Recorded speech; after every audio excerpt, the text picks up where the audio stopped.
Hello guys, welcome back to another educational video. इस video में आपको जानने को मिलेगा कक्षा 10 एनसीईआरटी मैथ प्रश्न वाली। देखिए दोस्तों, आप लोगों की स्क्रीन पर शायद दिख रहा है प्रश्न वाली 4.1 का दूसरा नंबर से स्टार्ट करने वाले हैं, क्योंकि पहला नंबर मैं ऑलरेडी पहले ही बना चुका हूं, उसका सॉल्यूशन दे चुका हूं। हमें देखिए दूसरा नंबर में क्वेश्चन ये कहा जा रहा है कि क्वेश्चन हमें जितने भी से मतलब ये 4 नंबर तक क्वेश्चन दिया हुआ है, इन्हें हमें समीकरण के रूप में व्यक्त करना है। तो चलिए हम नंबर 2 की ओर अग्रसर होते हैं। देखिए नंबर 2 में क्वेश्चन क्या कह रहा है, देखिए आपको स्क्रीन पे शायद क्वेश्चन दिख रहा है, तो चलिए हम एक बार क्वेश्चन को पढ़ लेते हैं। देखिए, दो क्रमागत धनात्मक पूर्णांकों का गुणनफल 306 है, हमें पूर्णांकों को ज्ञात करना है। तो चलिए हम ज्ञात करते हैं। देखिए, दो क्रमागत धनात्मक पूर्णांकों का गुणनफल 306 है, हमें पूर्णांकों का ज्ञात करना है, हमें पूर्णांक ज्ञात करना है। तो ज्ञात तो नहीं करना है, हमें क्या करना है, हमें समीकरण के रूप में व्यक्त करना है। तो देखिए दो क्रमागत हो गए तो यानी लगातार होगी। तो चलिए हम मान लेते हैं। सबसे पहले देखिए, सबसे पहले हम मान लेते हैं। देखिए, माना कि पहला क्या माना है, माना कि पहला धनात्मक पूर्णांक। देखिए पहला धनात्मक पूर्णांक क्या मान लेना है, धनात्मक पूर्णांक। माना कि पहला धनात्मक पूर्णांक जो है हमें मान लेना है एक्स।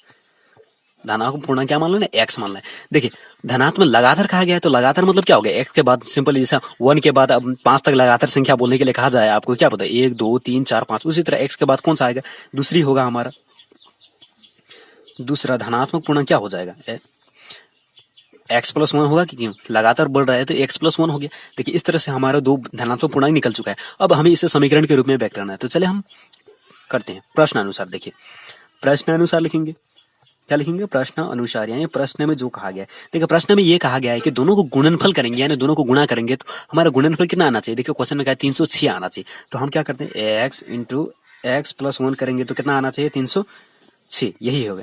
देखिए अब इनको गुना करते हैं हम, इनको गुना करेंगे तो क्या होगा, देखिए हम इधर या का चिन्ह लगा देते हैं। एक्स से एक्स को गुणा करेंगे तो हमारे क्या हो गया, एक्स से एक्स को गुणा करेंगे तो एक्स स्क्वायर हो जाएगा, प्लस एक्स से 1 को गुणा करेंगे तो हम एक्स हो जाएगा।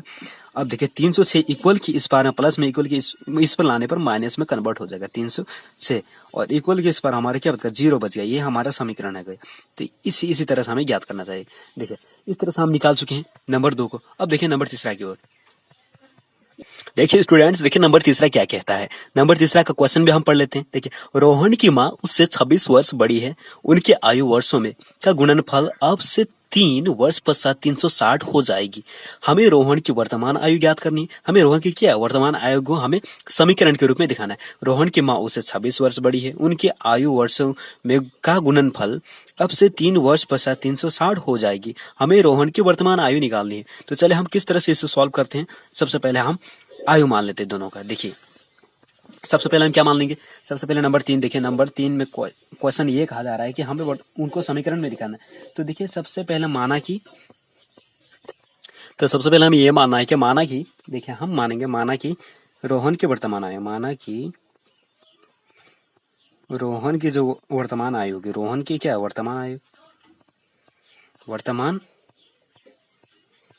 आयु मान लेना। देखिए रोहन की वर्तमान आयु हमें क्या मानना है, एक्स मानना है। ये तो आप लोगों को पता है, रोहन की वर्तमान आयु हम एक्स मान लेते हैं। तथा देखिए किताब में ये भी कहा गया है कि जो उसकी माँ है रोहन से कितना 26 वर्ष बड़ी है। तो क्या मान लें, माँ की वर्तमान आयु क्या मान लेंगे, एक्स प्लस 26 कर देंगे तो माँ की आयु निकल जाएगी। देखिए इस तरह से। तो अब देखिए 3 वर्ष बाद हमें ये भी बताया, 3 वर्ष बाद रोहन की आयु, किसकी आयु, रोहन की आयु। देखिए 3 वर्ष बाद रोहन की आयु क्या होगी, 3 वर्ष बाद तो हम एक्स में कितना ऐड कर देंगे, एक्स में प्लस 3 कर देंगे तो 3 वर्ष बाद रोहन की आयु निकल जाएगी। उसी तरह 3 वर्ष बाद माँ की आयु क्या निकलेगी, हमारी माँ की आयु हमारे निकलेगी। देखिए माँ की आयु इतना है तो इसमें 3 वर्ष ऐड कर देते हैं। एक्स प्लस 26 का 26 वर्तमान आयु है, इसमें हमें 3 ऐड कर देना है। देखिए इस तरह से हमारा एक्स और 26 में 3 ऐड करेंगे, हमारा 29 आ गया।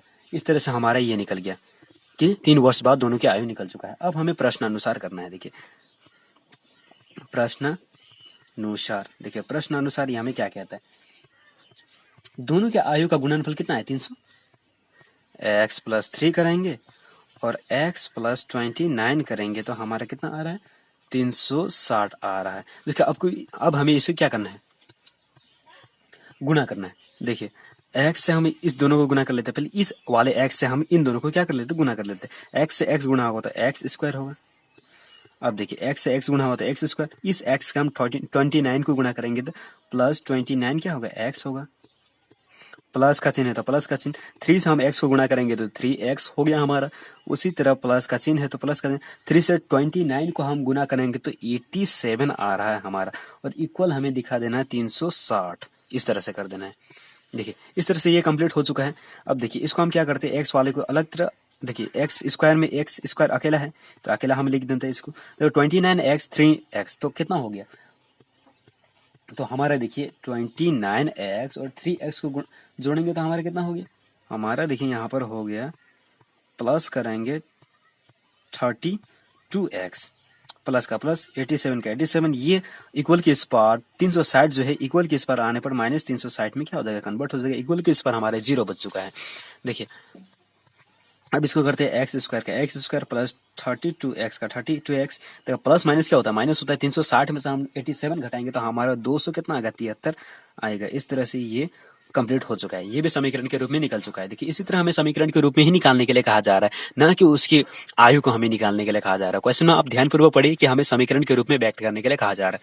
तो ये तो इस तरह से हमारा नंबर तीसरा है वो कंप्लीट हो चुका है। चलिए बढ़ते हैं नंबर चौथा की ओर।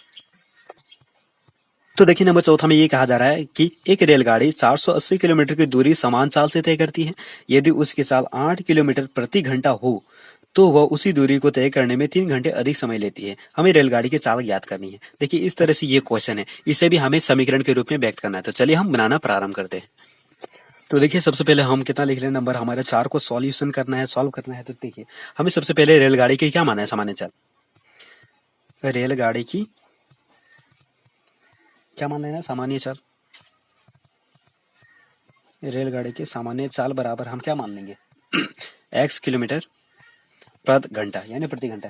देखो क्वेश्चन में यही कहा जा रहा है कि 8 किलोमीटर कम हो जाता है, तो 8 किलोमीटर प्रति घंटा कम होने पर रेलगाड़ी की चाल 8 किलोमीटर पर घंटा,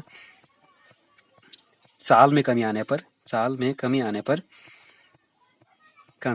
पर रेलगाड़ी की चाल, रेलगाड़ी की चाल। देखिए इस तरह से 8 किलोमीटर प्रति उसकी चाल में कमी आ रही है, कि चाल आ रही है तो कितना x माइनस कितना करेंगे हम, x माइनस हम 8 करेंगे। 8 किलोमीटर प्रति घंटा की यानी कमी आ रही है, इस तरह से कर दिया। अब देखो सामान्य चाल से, क्वेश्चन में ये भी कहा जा रहा है कि सामान्य चाल से 180 किलोमीटर दूरी तय करने में लगा समय। तो चलिए निकाल देते हैं। सामान्य चाल से 180 किलोमीटर, सॉरी 480 दिया हुआ है, तो हम 480 किलोमीटर तय करने में लगा समय, किलोमीटर तय करने में लगा समय,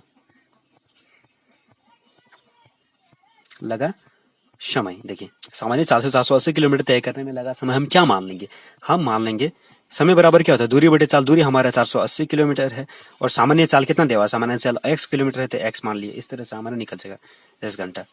अब देखिए 8 किलोमीटर प्रति घंटा कम होने पर, देखिए कम होने पर 480 किलोमीटर तय करने में लगा समय, किलोमीटर तय करने में लगा समय। क्या होगा, लगा समय। समय बराबर हमें पता है दूरी बटे क्या होता है, चाल होता है। दूरी हमारा 480 किलोमीटर है और 8 किलोमीटर प्रति घंटा कम होने पर हम निकाल चुके हैं चाल कितना है, x माइनस 8 निकाल है। इस तरह से निकल चुका प्रति घंटा। अब देखिए प्रश्नानुसार करना है, हमें क्या करना है, प्रश्नानुसार, प्रश्नानुसार। देखिए प्रश्नानुसार कहा गया, दोनों को क्या करेंगे, इससे माइनस करेंगे तो हमारा कितना 3 आ रहा है। 3 घंटा क्या हो रहा है, कम समय लग रहा है, अधिक समय लग रहा है 3 घंटा। तो 480 x माइनस 8 माइनस